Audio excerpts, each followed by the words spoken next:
Hello and welcome to Krishna classes. Today we are going to study This is Jodi's Phone. इस कहानी को Marjorie किन्नन Rawlings के novel the ईयरलिंग से लिया गया है।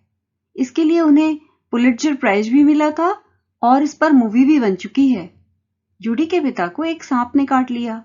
उन्होंने तेजी से एक मादा हिरण को मारा और उसके लिवर से जहर बाहर निकाल दिया। लेकिन जूडी जो एक सेंसिटिव बच्चा था वो लगातार ये सोचता रहा कि उस छोटे फॉन या छोटे हिरण के बच्चे का क्या होगा जिसकी मां मर चुकी है। कहानी में आगे क्या हुआ जानने के लिए देखते हैं ये video. Judy allowed his thoughts to drift back to the fawn. Drift back to means to go back to the fawn. Judy ने अपने विचारों को फॉन तक जाने दिया, यानी जूडी फिर से फॉन के बारे में सोचने लगा। He could not keep it out of his mind. वो फॉन को अपने दिमाग से बाहर नहीं निकाल पा रहा था। He had held it in his dreams, in his arms.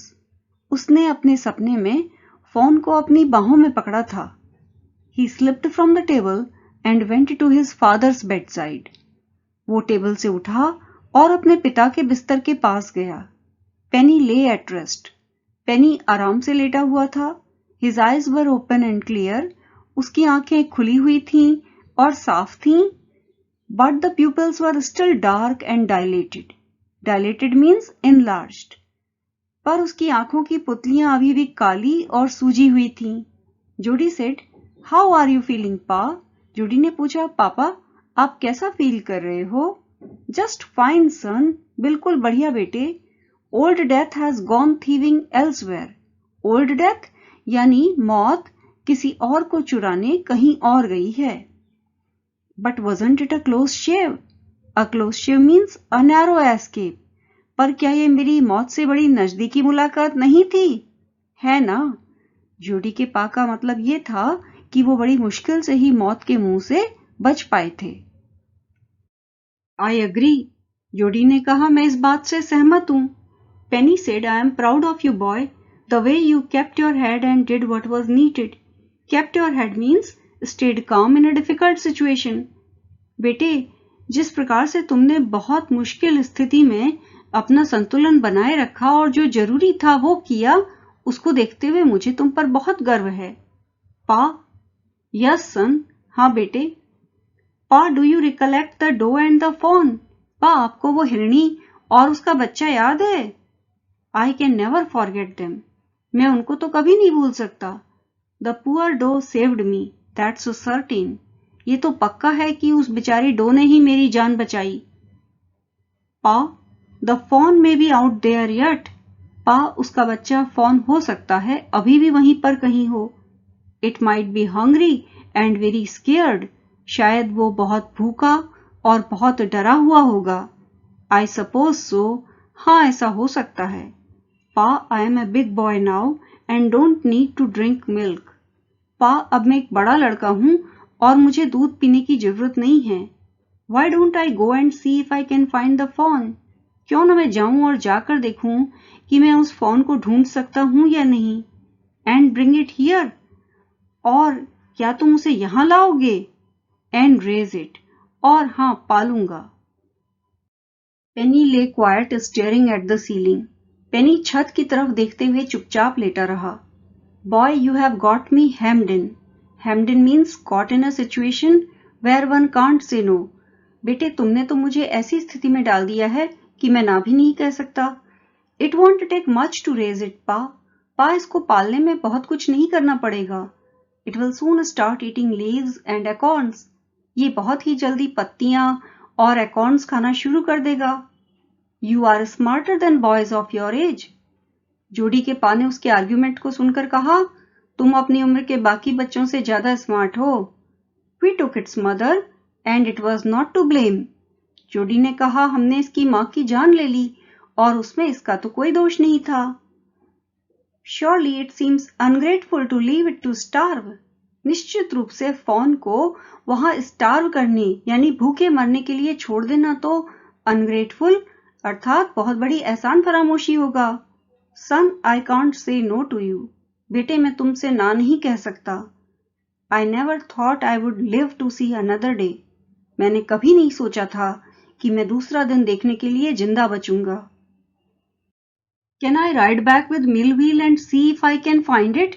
क्या मैं मिलव्हील के साथ घोड़े पर जाकर उसको ढूंढने की कोशिश कर सकता हूं?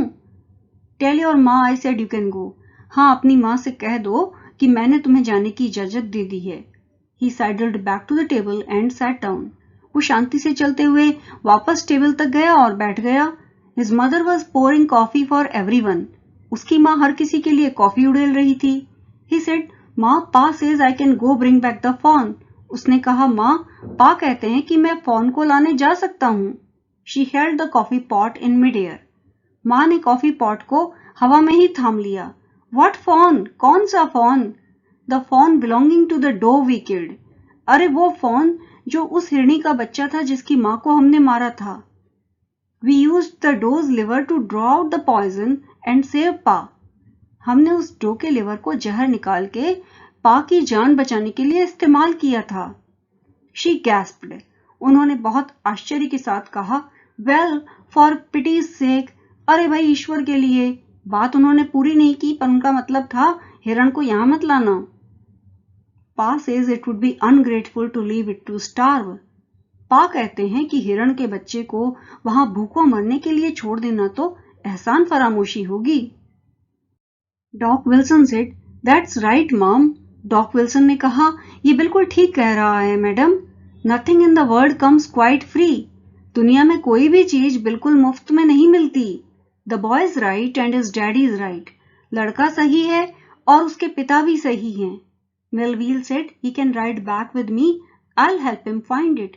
Melville ने कहा, वो मेरे साथ घोड़े पर आ सकता है, मैं फॉन को ढूंढने में उसकी मदद करूंगा। She set down the pot helplessly. Judy की माँ ने बड़ी असहायता से कॉफी पॉट को नीचे रख दिया। Well, if you will give it your milk, we have got nothing else to feed it. अगर तुम इसको अपना दूध दे दोगे तो ठीक है, हमारे पास इसे और कुछ खिलाने के लिए तो है नहीं। Millwheel said, come on boy, we have got to get riding. Millwheel ने कहा, आओ लड़के, हमें अब घोड़े पर चलना चाहिए। माँ बैक्स्टर आस्क्ड एंशियसली। माँ बैक्स्टर ने चिंतित होकर पूछा, you will not be gone long? तुम्हें ज्यादा समय तो नहीं लगेगा ना? जोडी said, I will be back before dinner for sure. जोडी ने कहा, मैं डिनर के टाइम से पहले बिल्कुल आ जाऊंगा। Millwheel mounted his horse and pulled Jody up behind him. Millwheel अपने घोड़े पर चढ़ा और उसने अपने पीछे जोडी को भी खींचकर बैठा लिया। He said to Millville, Do you think the fawn is still there? Will you help me find him? जोडी ने मिलव्हील से कहा, तुम्हें लगता है कि फॉन अभी भी वहां पर है? क्या तुम उसको ढूंढने में मेरी मदद करोगे? We will find him if he is alive. How you know it's a he? मिलव्हील ने पूछा, अगर वो जिंदा है तो हम उसे ढूंढ तो लेंगे, पर ये बताओ तुम्हें कैसे पता कि वो एक नर हिरण है? The spots were all in a line. On a doe fawn, Pa says the spots are every which way. Every which way means in different directions. जोडी ने कहा, उसके शरीर पर जो स्पॉट्स थे वो सब एक लाइन में थे। पा कहते हैं कि डो फॉन के शरीर पर जो निशान होते हैं वो अलग अलग दिशाओं में बिखरे हुए होते हैं। Jody gave himself over to thoughts of the fawn. Jody ने फिर से फॉन के बारे में सोचना शुरू कर दिया। दे पास्ड द अबंडेंट क्लियरिंग। वो उस छोड़ी हुई खाली जगह को पार कर गए। He said, cut to the north Millwheel. उसने कहा, मिलव्हील, उत्तर की तरफ चलो। It was up here that Pa got bitten by the snake and killed the doe and I saw the fawn. उत्तर दिशा में ही पा को सांप ने काटा था और वहीं पर मादा हिरण को मारा गया था और मैंने वहीं फॉन को देखा था। Suddenly Jody was unwilling to have Millville with him. अचानक जोडी मिलव्हील को अपने साथ ले जाने के लिए इच्छुक नहीं था। If the fawn was dead or could not be found, he could not have his disappointment seen. Disappointment का मतलब है निराशा। अगर फॉन मर चुका था या फिर वो नहीं मिला तो वो अपनी निराशा दिखाना नहीं चाहता था। And if the fawn was there, और अगर फॉन वहां था, the meeting would be so lovely and so secret, तो उससे जोडी की मुलाकात इतनी प्यारी और इतनी सीक्रेट होने वाली थी that he could not endure to share it, कि वो उसको शेयर करने की बात सोच भी नहीं सकता था। यानी फिर वो अपनी खुशी को शेयर नहीं करना चाहता था। He said, "It's not far now, but the scrub is very thick for a horse." उसने कहा, वो जगह अब ज्यादा दूर नहीं है और स्क्रब यानी हरियाली इतनी घनी है कि उसमें से घोड़ा नहीं जा पाएगा। I can make it on foot. मैं पैदल ही चला जाऊंगा। But I am afraid to leave you, boy. पर मुझे तुम्हें अकेले छोड़ते हुए डर लगता है बच्चे। Suppose you got lost or got bitten by the snake too? कहीं ऐसा न हो कि तुम खो जाओ या तुम्हें भी कोई सांप काट ले। I'll take care. मैं ध्यान रखूंगा। It might take me a long time to find the fawn if he is wandered. हो सकता है मुझे फोन को ढूंढने में अगर वो इधर उधर चला गया है तो काफी लंबा समय लग जाए। Leave me off right here. मुझे तुम ठीक यहीं पर उतार दो। All right, but you take it easy now. ठीक है, पर तुम अब आराम से जाओ। You know north here and east? तुम्हें यहाँ पर नॉर्थ और ईस्ट तो मालूम है ना? मिलवील ने पूछा। There and there. जोडी ने इशारा करते हुए दिखाया कि नॉर्थ इधर है और ईस्ट उधर। That tall pine makes a bearing. Makes a bearing means acts as a compass and helps to identify directions. वो जो लंबा सा पाइन का पेड़ है वो मेरे लिए एक तरह से कंपास का काम करता है। So long. ठीक है, फिर मिलते हैं। So long, Melville. I am obliged. ठीक है मेलवील, मैं तुम्हारा कृतज्ञ हूँ। He waited for the sound of the hoofs to end, then cut to the right. उसने घोड़े की टापों की आवाज के बंद होने का इंतजार किया और फिर वो दाहिनी तरफ गया। The scrub was still. Scrub यानी हरियाली या जंगल एकदम शांत था। Only his own crackling of twigs sounded across the silence. सिर्फ उसके चलने से ट्विग्स यानी शाखाओं के दबने पर हो रही आवाज ही उस सन्नाटे में सुनाई दे रही थी। He wondered for an instant if he had mistaken his direction. उसने एक क्षण के लिए सोचा कि कहीं उससे दिशा को समझने में गलती तो नहीं हुई थी। Then a buzzard rose in front of him and flapped into the air. तभी उसी के ठीक सामने एक बाज उठा और अपने पंख फड़फड़ाकर हवा में उड़ चला। He came into the clearing under the oaks. वो ओक के पेड़ों के नीचे खुली हुई जगह में आया। Buzzards sat in a circle around the carcass of the doe. Buzzards मादा हिरण के शव के चारों ओर एक घेरे में बैठे हुए थे। They turned their heads on their long scrawny necks and hissed at him. उन्होंने अपनी लंबी पतली गर्दन पर अपने सिर घुमाए और उस पर फुफकारा। He threw his bow at them and they flew into an adjacent tree. Adjacent means nearby. उसने अपने हाथ में पकड़ी हुई बाव यानी ब्रांच या शाखा उन पर फेंक मारी और बाज उड़कर के बगल के पेड़ पर चले गए। The sand showed large cat prints, but the big cats killed fresh and they had left the doe to the carrion birds. रेत पर बड़ी बिल्लियों यानी बाघ, चीता आदि के पैर के निशान दिखाई दे रहे थे, पर बड़ी बिल्लियां तो ताजा ही मारकर खाती थीं। इसीलिए उन्होंने डो को इन मरे हुए जानवरों को खाने वाली कैरियन बर्ड्स के लिए छोड़ दिया था। He parted the grass at the place where he had seen the fawn. Parted means pushed aside. उसने जहां पर फॉन को देखा था वहां पर घास को हटाया। It did not seem possible that it was only yesterday. ऐसा संभव ही नहीं लग रहा था कि ये घटना कल ही हुई हो। The fawn was not there. Fawn वहां पर नहीं था। He circled the clearing. उसने क्लियरिंग के चक्कर लगाए। There was no sound, no sign. वहां पर कोई भी आवाज या संकेत नहीं दिखाई दिया। The buzzards clapped their wings, impatient to return to their business. बाजों ने अपने पंख फड़फड़ाए और वो अधीरता से वापस डो को खाना शुरू करना चाहते थे। He returned to the spot where the fawn had emerged and dropped on all fours, studying the sand for the small hoof prints.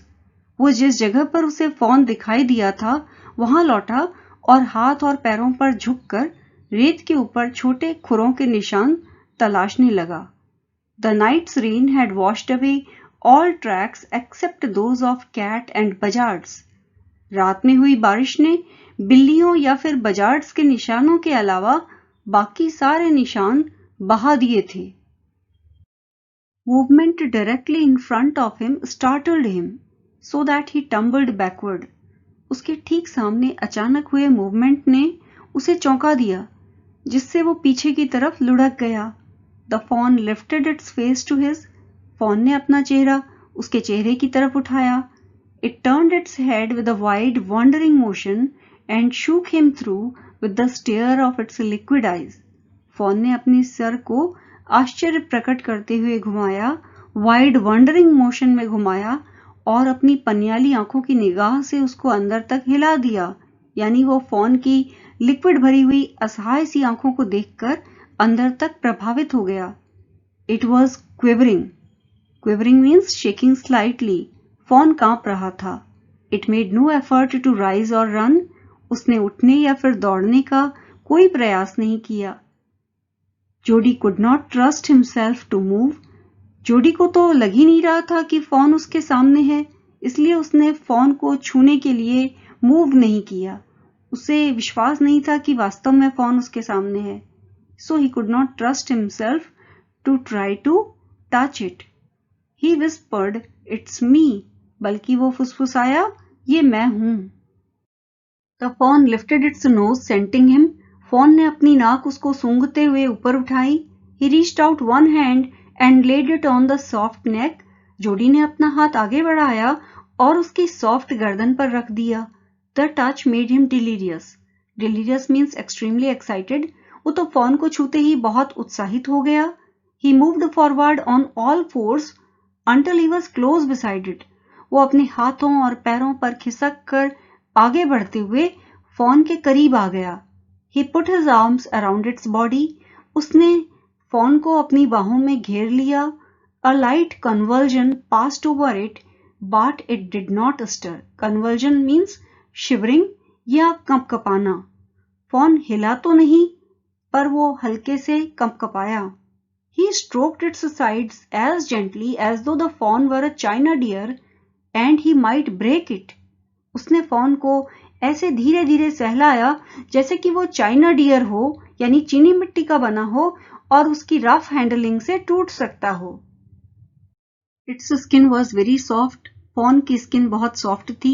It was sleek and clean and had a sweet scent of grass. Sleek means smooth and shiny. वो बहुत चिकनी, चमकीली और साफ थी और उसमें से घास की महक आ रही थी. He rose slowly and lifted the fawn from the ground. वो धीरे से उठा और उसने फॉन को जमीन से उठाया. Its legs hung limply. Fawn के पैर निस्तेज से नीचे लटक रहे थे. They were surprisingly long and he had to hoist the fawn as high as possible under his arm. वो आश्चर्यजनक रूप से लंबे थे और उसे फॉन को अपने हाथों में जितना वो ऊपर उठा सकता था उतना ऊपर उठाना पड़ा. He was afraid that it might kick and bleat at sight and smell of its mother. उसे डर था कि कहीं फॉन अपनी माँ को देख या सूंघ करके किक न करने लगे या फिर मिमियाने न लगे. He skirted the clearing. इसलिए वो क्लियरिंग के किनारे किनारे आगे बढ़ा. And pushed his way into the thicket. और फिर वो झाड़ी के बीच में से निकल चला. It was difficult to fight through with his burden. उसके लिए अपने बर्डन यानी फॉन को हाथों में पकड़े रहकर चलना मुश्किल हो रहा था. The fawn's legs caught in the bushes and he could not lift his own legs with freedom. Fawn के पैर झाड़ी में फंस जा रहे थे और जोडी अपने पैरों को आजादी से उठा नहीं पा रहा था. He tried to shield its face from prickling vines. उसने इसके चेहरे को prickling vines यानी कांटेदार बेलों से प्रोटेक्ट करने की, शील्ड करने की कोशिश की. Its head bobbed with his stride. जोडी के कदमों के साथ फॉन का सिर ऊपर नीचे हो रहा था, बॉब हो रहा था या हिचकोले खा रहा था. His heart thumped with the marvel of its acceptance of him. Fawn ने उसको एक्सेप्ट कर लिया था. इस आश्चर्य को देखते हुए जोडी का दिल तेजी से धड़क रहा था. He reached the trail. वो पतले रास्ते पर पहुंचा and walked as fast as he could. और जितना तेज वो चल सकता था उतना तेज चला until he came to the intersection with the road home. जब तक कि वो घर जाने वाली सड़क के इंटरसेक्शन यानी चौराहे पर नहीं पहुंच गया. He stopped to rest and set the phone down on its dangling legs. वो आराम करने के लिए रुका और उसने फोन को उसके डैंगलिंग लेग्स पर लटकते हुए पैरों पर खड़ा कर दिया. It wavered on them. Fawn डगमगाया. It looked at him and bleated. उसने जोडी को देखा और ब्लीट किया, यानी वो मिमियाया. He said enchanted, I'll carry you after I get my breath. जोडी ने इस बात से मंत्रमुग्ध होकर कहा, मैं सांस ले लूं, फिर तुमको ले चलता हूं. He remembered his father saying that a fawn would follow if it had first been carried. उसे अपने पिता का ये कहना याद आया कि किसी फोन को अगर आप पहले उठाकर लेकर चले हों तो फिर वो आपके पीछे चल पड़ता है. He started away slowly. उसने धीरे धीरे चलना शुरू किया. The fawn stared after him. Phone उसको देखता रहा. He came back to it and stroked it and walked away again. वो फिर लौटकर इसके पास आया, सहलाया और फिर दोबारा चल दिया. It took a few wobbling steps towards him and cried piteously. Phone ने wobbling यानी लड़खड़ाते हुए कुछ कदम उसकी तरफ रखे और फिर वो piteously अर्थात दयनीय तरीके से कराहने लगा. It was willing to follow him. ये उसके पीछे आने को तैयार था. It belonged to him. ये उसी को बिलोंग करता था. It was his own. ये उसका अपना था. He was light-headed with his joy. Light-headed means unable to think clearly. वो तो खुशी से जैसे पागल ही हो उठा था. He wanted to fondle it. Fondle का मतलब है सहलाना. वो उसे सहलाना चाहता था. To run and romp with it. उसके साथ दौड़ना और कूदना चाहता था. To call it to come to him. उसे पुकार कर अपने पास बुलाना चाहता था. He dared not alarm it. लेकिन वो उसे ऐसा अचानक करके डराना नहीं चाहता था. He picked it up and carried it in front of him over his two arms. उसने फोन को उठाया और उसे अपनी दोनों बाहों में पकड़कर ले चला. It seemed to him that he walked without effort. उसे लगा कि वो बगैर किसी प्रयास के ही चल रहा था. His arms began to ache and he was forced to stop again.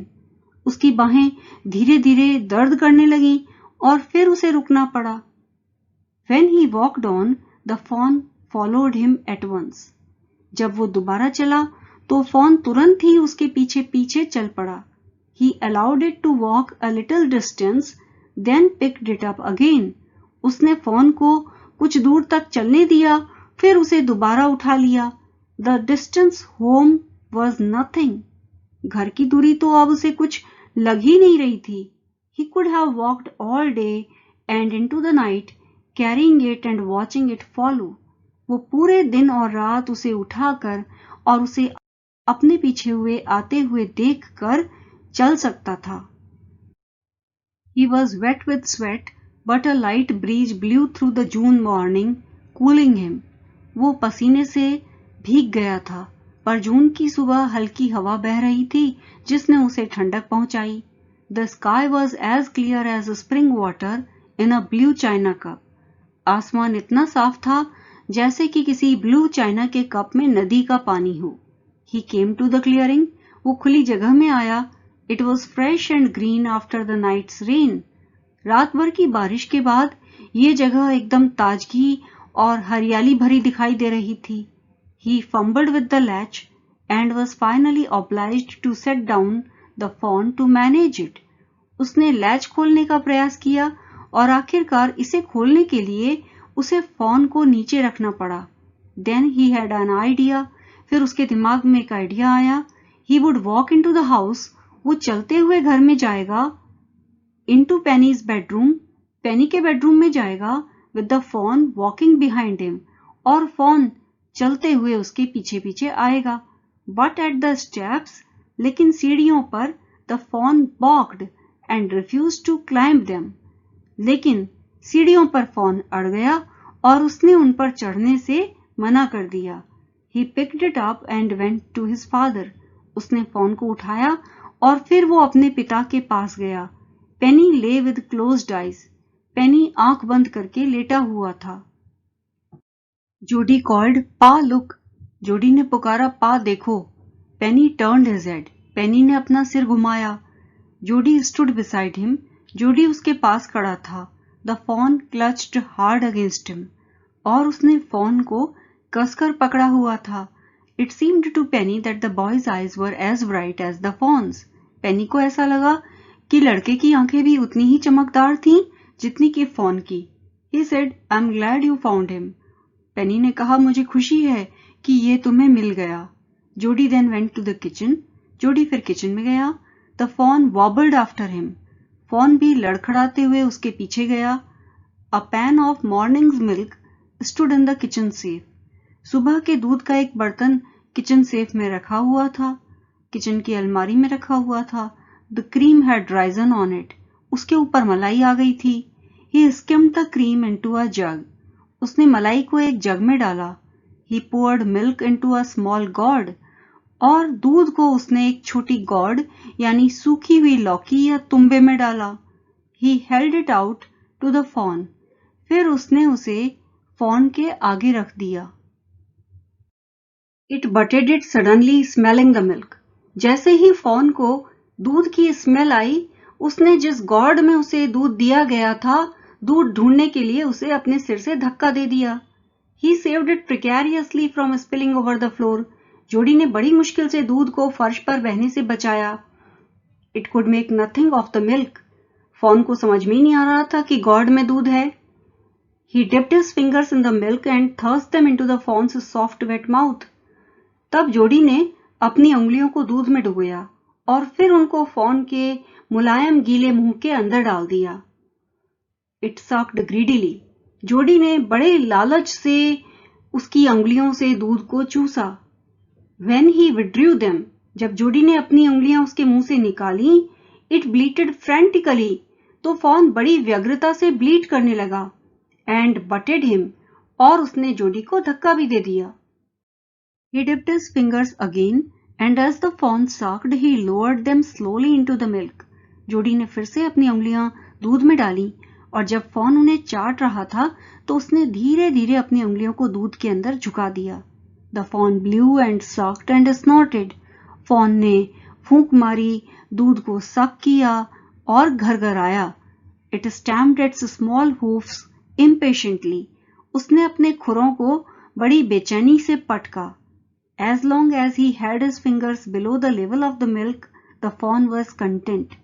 जब तक जोडी अपनी उंगलियां दूध के स्तर से नीचे रखे रहा, तब तक फॉन कंटेंट था, सेटिस्फाइड था। It closed its eyes dreamily. उसने अपनी आंखें जैसे कोई सपना देख रहा हो ऐसे बंद कर ली। It was ecstasy to feel its tongue against his hand. उसकी जीभ को अपने हाथ पर महसूस करना जोडी को आनंदित कर रहा था। Its small tail flicked back and forth. Fawn की छोटी सी पूंछ आगे पीछे घूम रही थी। The last of the milk vanished in a swirl of foam and gurgling. धीरे धीरे झाग और गरगल की आवाज के साथ ही बचा हुआ दूध भी वैनिश यानी गायब हो गया। Dear students, I hope you liked this video and it helped you in understanding this chapter. Please do hit the like button and also subscribe to the channel if you would like to get notifications for future updates. Many thanks for watching.